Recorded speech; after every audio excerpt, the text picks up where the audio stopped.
Estamos aquí para hacer y rendir un homenaje muy sentido y respetuoso a Víctor Mira, un artista que, si no lo conocéis, ahora vais a vislumbrar parte de su vida y de su obra.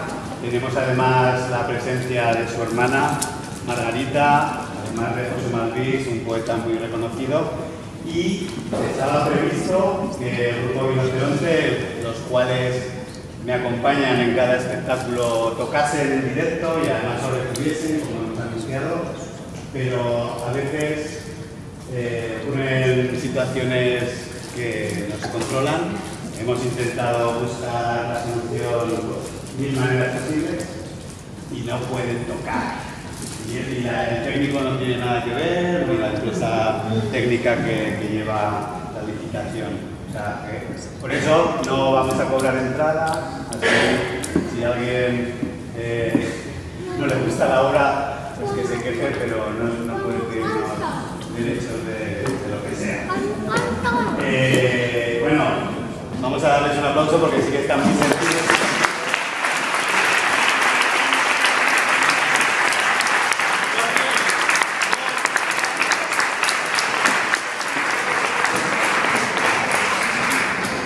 Y además estaba, bueno, el guión estaba encajado dentro de parte de la música.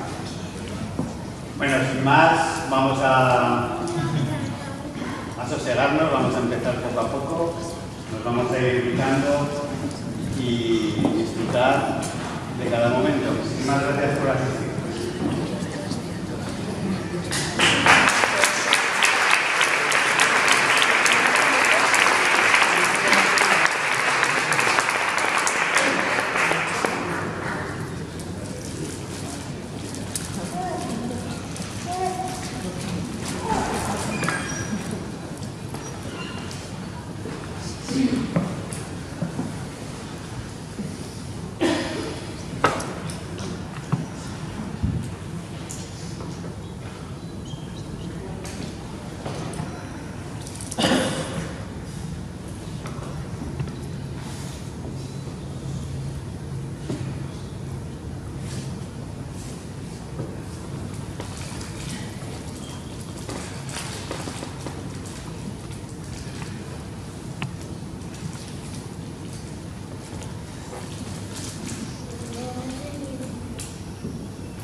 Me llamo Víctor Mira y nací en Zaragoza el 24 de mayo de 1941.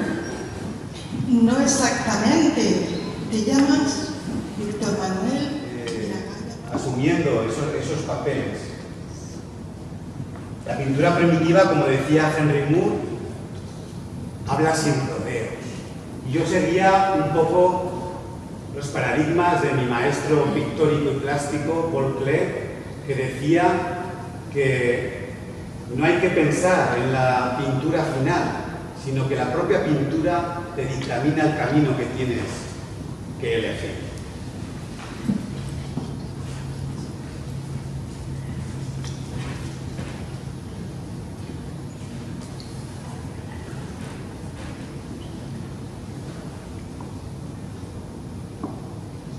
En esos años 80, el país donde yo vivía, España,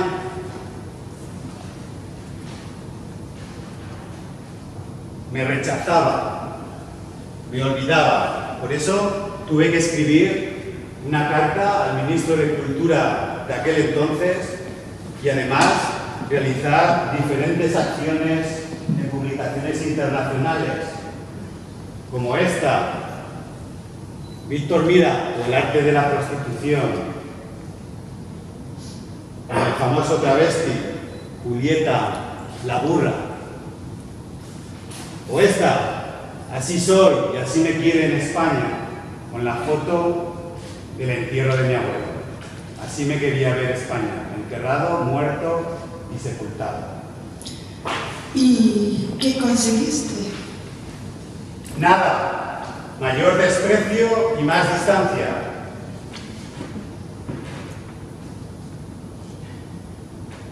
En los años 80 tuve la fortuna de conocer a uno de mis galeristas más representativos, Miguel Marcos. Él me hizo exponer en Zaragoza, Barcelona, Madrid, Arco, en ferias internacionales, y me gustaba que me dijera que era un artista integral e íntegro y un animal pictórico.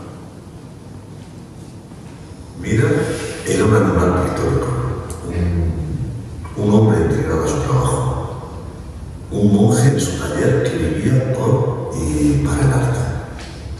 En el plano personal hay que señalar que Víctor era una persona, era un tipo muy complicado, muy difícil. No sabía si lo que estaba pensando es lo que iba a hacer o a la inversa, por lo tanto, nunca sabía qué hacer con él. Era una persona que dejaba ver el dolor, el tormento en su obra, tanto pictórica como de escritura, ¿no? Escrita. Se veía el tormento en su obra. Y sin embargo, yo creo que era difícil llegar a conocerlo porque era un personaje que él mismo doblaba al personaje. Él tenía claro la posición ante el mercado del arte aquí en España, ¿no? Un mercado que él decía de corazón que se le había negado, ¿no? Él como política cultural incluso escribió varias cartas al ministro de entonces, ¿no? Quejándose de esta historia, ¿no? Y no le faltaba razón, porque por ejemplo en Alemania, donde él estuvo viviendo, allí funcionaba muy bien, ¿no? Por lo tanto, su queja era fundamental. No se le atendió en España, también como se le había atendido en Alemania. Como individuo, era una persona muy interesante, muy culta, con muy buena conversación cuando la cosa se prestaba. Y él, por ejemplo, tenía unos pensamientos que funcionaban como titulares, ¿no? Como por ejemplo, que había que, digamos, delimitar el acceso de las personas al arte o no creer en la educación, ¿no? Entonces, todo eso hacía como que Víctor Mira tenía su personalidad un poco, digamos, fuera de lo común, precisamente por el tipo de afirmación. Como creador, su fuerza es innegable, ¿no? Realmente su trabajo se movía entre cierta liturgia, lo religioso, el surrealismo. Era un místico del arte. Víctor era el clásico artista que llamaba de autogestión. Era muy difícil controlar sus movimientos, especialmente si él vivía en Múnich y yo por aquel entonces en Madrid y luego en Barcelona. Yo comienzo a trabajar con Víctor en el año 88 hasta 2001 aproximadamente. En ese periodo pues conseguimos que toda su obra que estaba dispersa por diversas galerías se concentre. También consigo que Reina Sofía le compone una obra, cosa que era bastante complicada. Y en ese periodo, conseguí un par de exposiciones institucionales en la ciudad de Zaragoza, que contuvieron una repercusión bastante importante con un fondo, con un diseño editorial también impactante. Y cierto respeto por nuestra relación. Era un creador que no se podía etiquetar, no se podía catalogar, porque en aquella época ni pertenecía al postmodernismo, ni al conceptualismo. Realmente era un creador original y fuera de toda norma. Fue un autor con mucha fuerza expresiva, pintando. Realmente original y por lo tanto hemos perdido mucho. Víctor tenía obras muy regulares, ese tipo de obras que un creador jamás debe sacar al mercado, ¿no? Por motivos evidentes. Mi relación con él era afectuosa, no puedo decir de amistad, porque evidentemente nunca sabía por dónde iba a salir, pero sí una relación de afecto, ¿no? Pero su trabajo, la verdad que te satisfacía al 100%. Realmente desconozco por qué se suicidó y por qué se truncó todo esto con tan buena perspectiva que había, ¿no? Realmente era una obsesión en él, era innato en él este tema recurrente de la muerte, ¿no? Él no tenía escrúpulos en hablar sobre este tema. Víctor se consideraba un perro, en clara alusión a Baltasar Gracián y a Francisco de Goya, por su perro semi-hundido.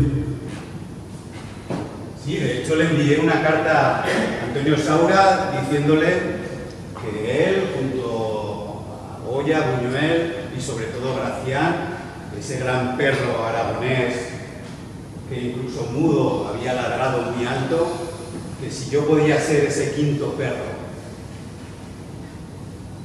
Porque,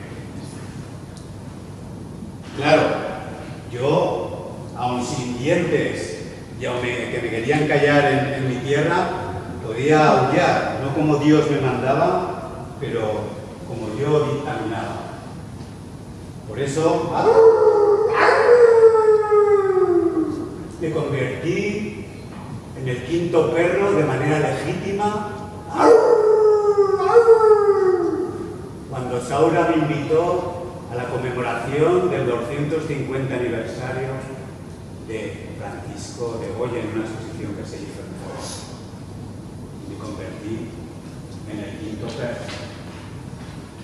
Vivo solo y en silencio, vivo encerrado en mi habitación, en la oscuridad yo pinto el negro vacío que hay en mi interior. Pinto mi muerte y me río. Pinto como podría ser.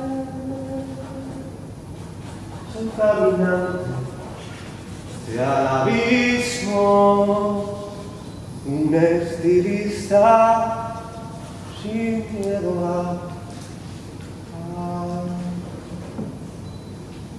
soy el quinto de mis hermanos, perros que se dan la mano, aullando en las sombras hasta el amanecer. Soy el quinto de mis hermanos, perros que se dan la mano, aullando en las sombras hasta el amanecer.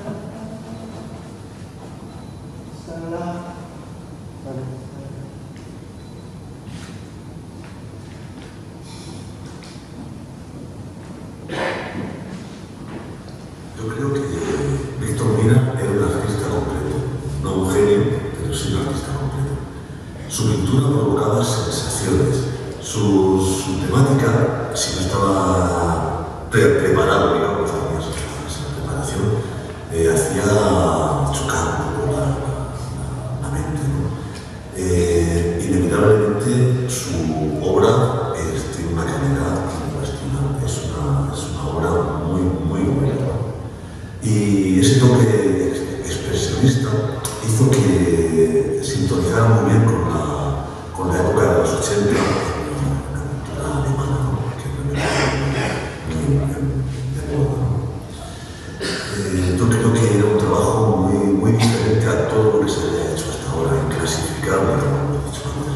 Víctor tuvo muchos problemas de identidad, era un místico, como le decía antes, ¿no?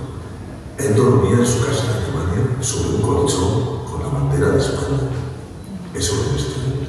Víctor siempre tuvo unos incondicionales en el entorno de Aragón, como Antonio Castro, Javier Cruz, Manuel Pérez Lizano. Y mientras mantuvimos nuestra relación comercial, a mí me funcionó bien, y a él también, porque trabajamos en exclusiva, ¿no? El problema ya se generó que él ya empezó a trabajar de manera de autogestión. Le publiqué una obra fundamental en su biografía literaria que se llama En España no se puede dormir, que hoy todavía muchos recuerdan como capital en su producción. Esta obra se editó primero en catalán y fue censurada. Posteriormente hicimos una segunda edición más pequeñita con la que incluía un grabado suyo. En esa obra él vertía todos sus pensamientos, su texto, su poesía, su texto, ¿no? Y he de decir que Víctor era un gran escritor también. Recuerdo también la versión de Caperucita que publicó la editorial Mondadori, donde fue ilustrado con unos dibujos de corte erótico. Curiosamente, cuando se suicidó, ese libro desapareció del mercado, ¿no? No creo que tengamos en España a un artista que se le compare con una fuerza expresiva que tiene su obra, tanto artística como literaria. A lo que se suma que él no tenía pelos en la lengua, ¿no? Y él atacaba a quien tenía que atacar por donde fuera, ¿no? Era curioso que era más conocido en Alemania que aquí en España. Y había una frase que curiosamente me repetía una y otra vez. Miguel, en Alemania no se puede dormir porque huele a limpio. Miguel, En Alemania no se puede dormir porque huele a limpio. Y esta frase lo decía a modo de crítica, ¿no?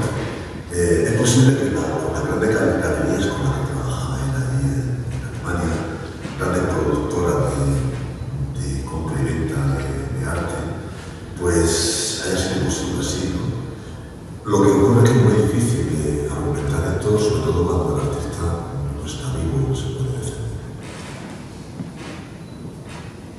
Me enviaba carta en los años 80, sin destino o con destinos equivocados. Después me llegaban y abría el sobre, los folios y las hojas olían a extranjero. Yo no comprendo a esos artistas que cogen un papel como si fuera una mera superficie. Yo necesito que el papel, que la materia tenga una historia. Y realicé multitud de obras, incluso recuerdo en el huerto de mis padres meter papeles para después utilizarlos con piedras y caracolas. Hice más de 100 obras de este estilo, de esta serie. De hecho, estas me sirvieron para exponer en la Hans Meyer de Düsseldorf, donde nada más y nada menos que Andy Warhol conoció por primera vez a Joseph Beuys. Yo estaba entre los artistas que representaba esta galería. También estuve en la Dorsey Gallery de Nueva York con unos tales Kate Herring y Jean-Michel Basquiat.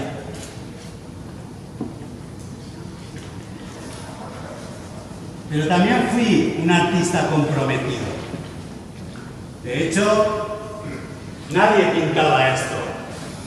En 1981 yo pinté acontecimientos ocurridos en Barcelona, del golpe de Estado que realizaron unos cuantos militares. Eso se percibía, la inestabilidad social que existía y que el franquismo podía volver. Y ningún artista español pintaba esto.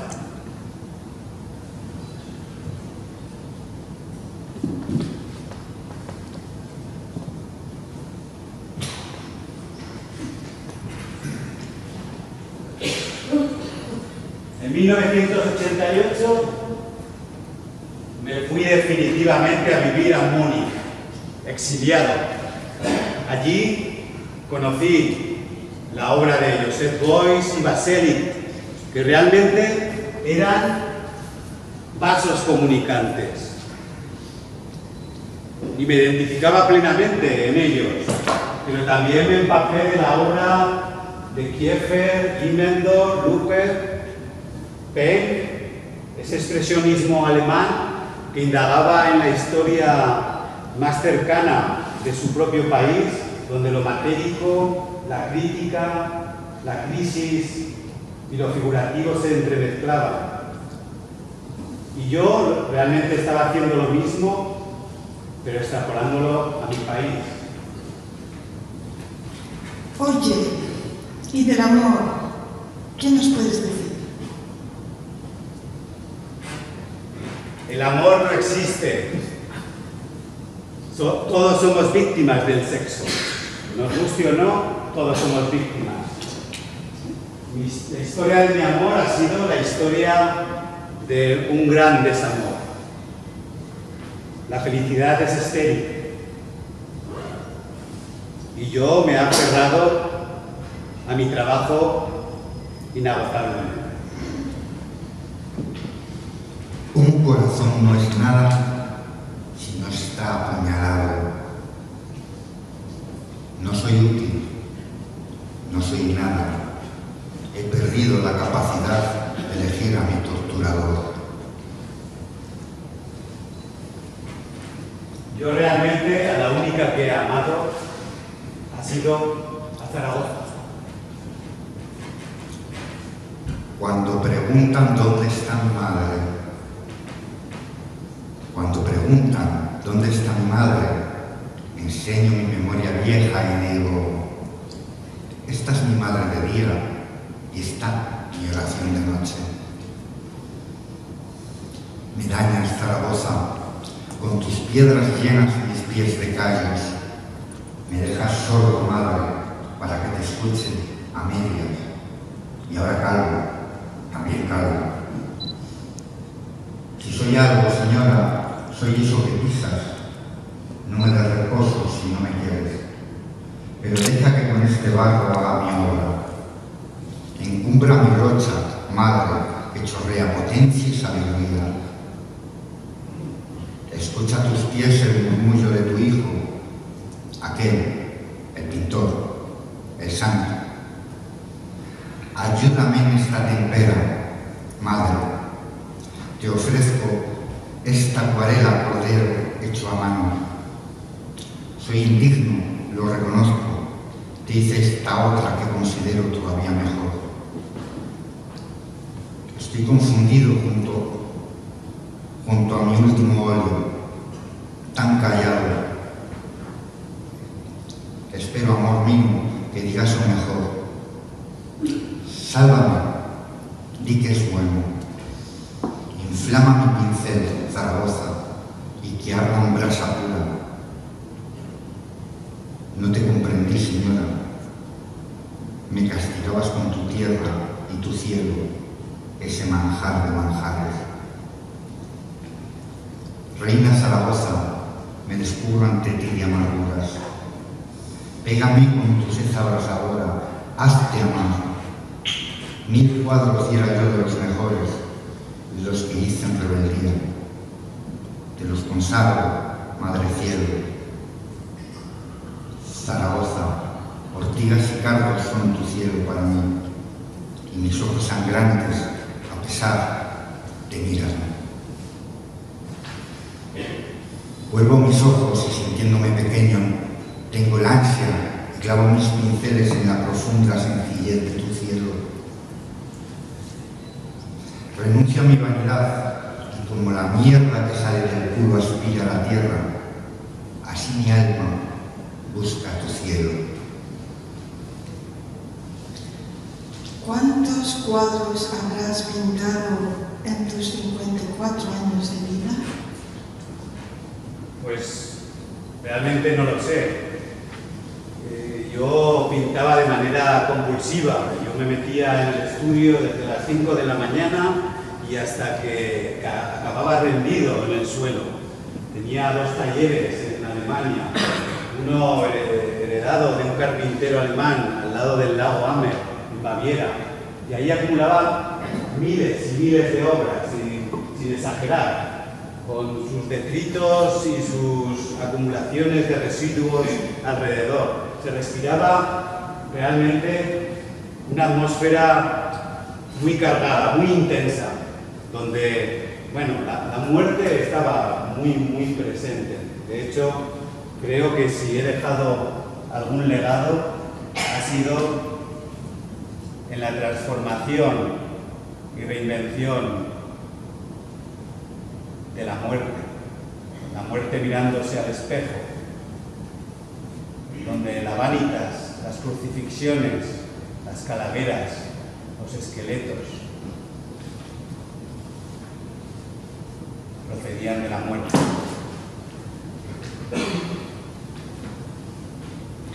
Eres un artista maldito por tu sufrimiento constante, emocional y psíquico.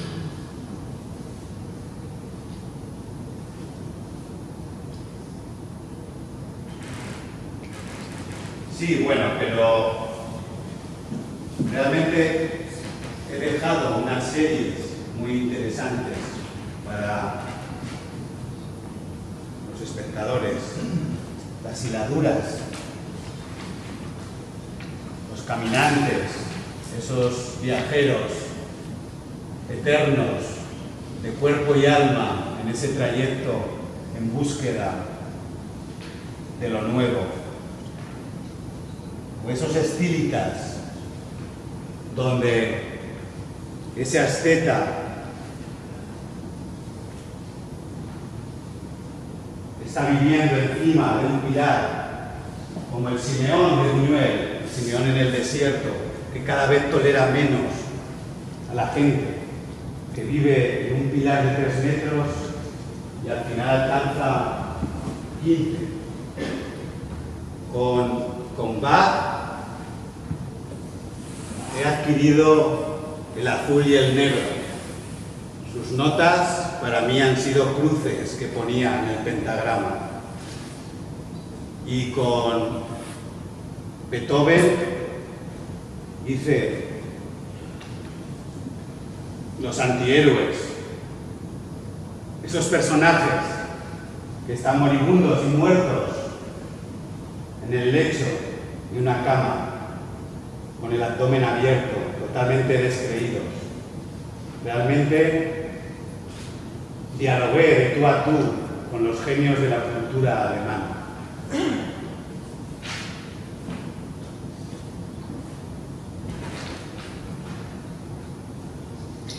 ¿Sabes que la Quinta Sinfonía era la única música que escuchabas en tu casa familiar, que te recuerda a tu padre? Sí, pero nunca conseguí su aprobación y España me rechazaba. Yo lo que más quería era el azul y negro purísimo de Zaragoza. Y antes odiaba tanto a España como a mi madre, y sin embargo admito haber tenido ráfagas de purísimo amor para ambos. Víctor, hijo mío, tú siempre eres divertido, risueño, cariñoso, apasionado, vulnerable como un niño, proclive al asombro o al candor. También escribí teatro. En Arco, 2003, Víctor Mira presenta su pieza teatral Antihéroes, de la mano de Félix Martín y su compañía Luna de Arena, integrada entonces por los actores Ricardo Joven, Cristina de Inza y José Carlos Álvarez. Cuando el propio Félix se disponía a cometer su segunda incursión en los textos del pintor, en concreto en El cielo de las mujeres, él y todos los demás se enteraron de su muerte. Félix Martín se encontraba en Berlín junto con Esther Romero, compañera de Víctor Mira. El último ensayo de la versión alemana de esta segunda pieza titulada Himmel der Scham, con dirección de Ulrike Kalger.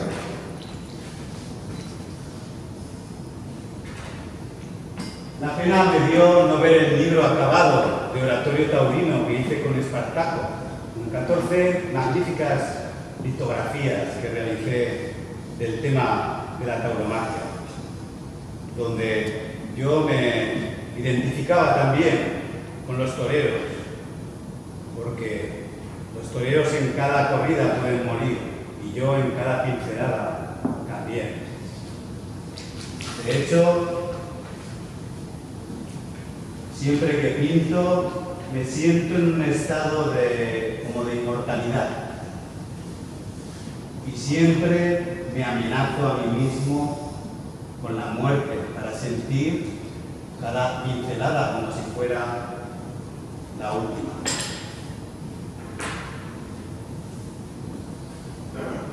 De hecho, voy a destrozar todo, voy a eliminar los pinceles.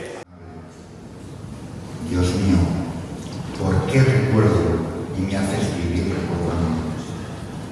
Será de noche o de día, estoy en mi taller, enloquecido, quiero matarme, probarme a mí mismo, matarme, matar lo mediocre, matar lo infame que hay en mí.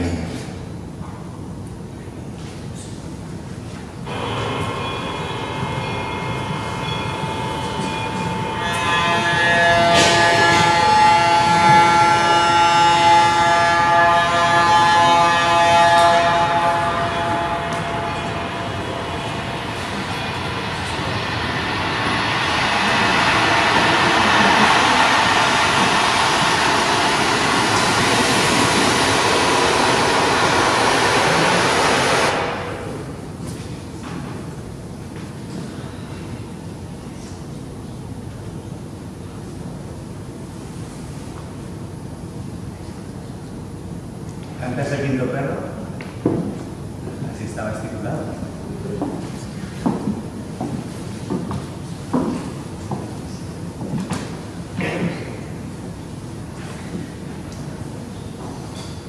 Vivo solo y en silencio.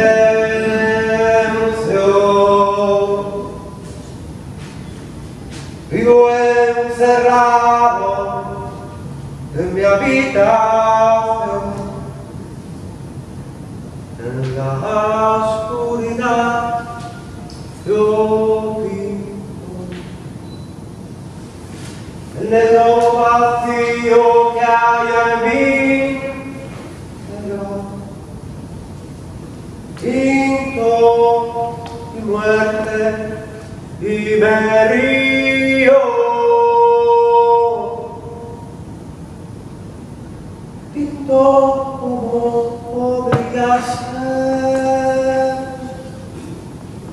Estoy caminando hacia el abismo, un estilista sin miedo a perder. Soy el pinto de mis hermanos, perros que se dan la mano, ahogando en las sombras hasta el amanecer. Soy el pinto de mis hermanos, perros que se dan la mano, ahogando en las sombras hasta el amanecer, hasta el amanecer.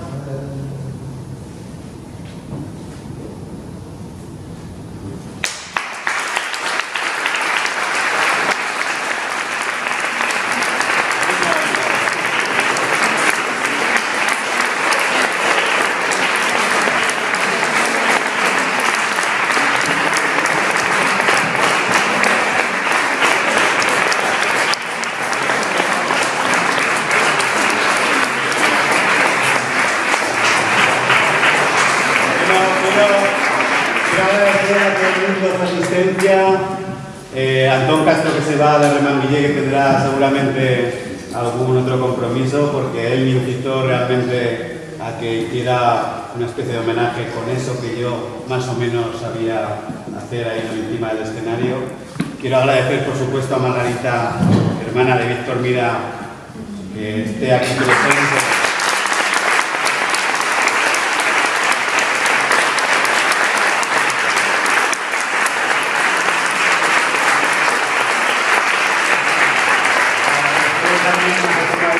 Un gran amigo, un gran poeta.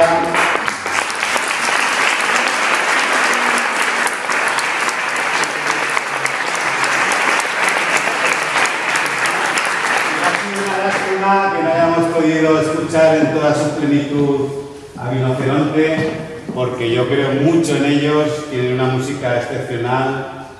Yo me imagino que ya os habéis hecho alguna idea con la voz solamente de Alejandro.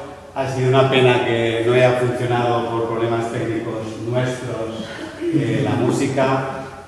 Por eso, vuelvo a reiterar, si alguien quiere dejar algo de dinero, ese precio que se ponía estipulado de entrada al inicio, pues bienvenido será.